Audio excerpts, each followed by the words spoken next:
The president giving in, the longest government shutdown in history.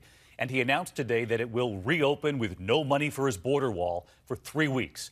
The president in the Rose Garden saying the U.S. still needs that wall and threatening to shut down the government again if there is no deal, or that he could take emergency action.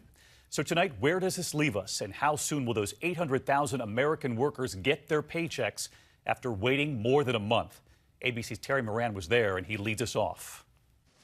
For President Trump's big announcement, a Rose Garden ceremony, lending an aura of victory to what was unmistakably a surrender. My fellow Americans, I am very proud to announce today that we have reached a deal to end the shutdown and reopen the federal government.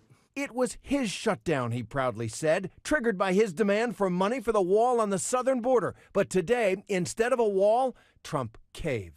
I will sign a bill to open our government for 3 weeks until February 15th.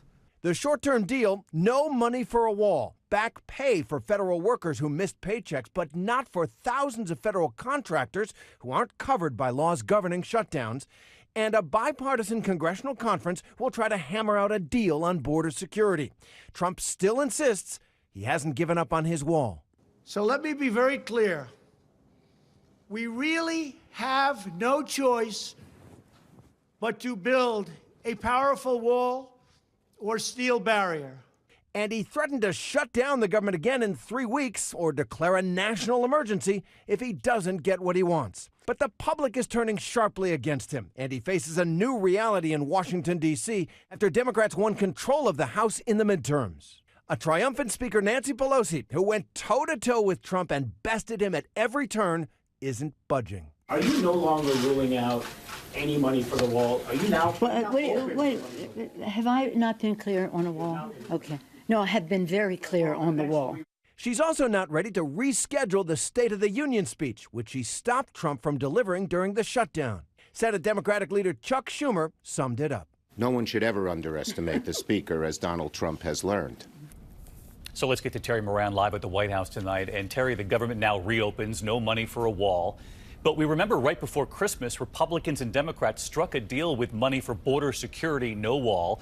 So essentially, it seems we could be right back at that same point. So what was accomplished by shutting down the government for more than a month?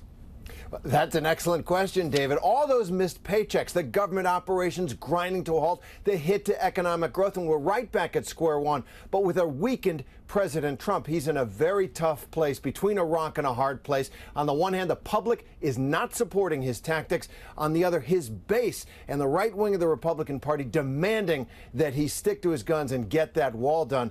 It's going to be a very tough month for him. David? Terry Moran leading us off on a Friday night.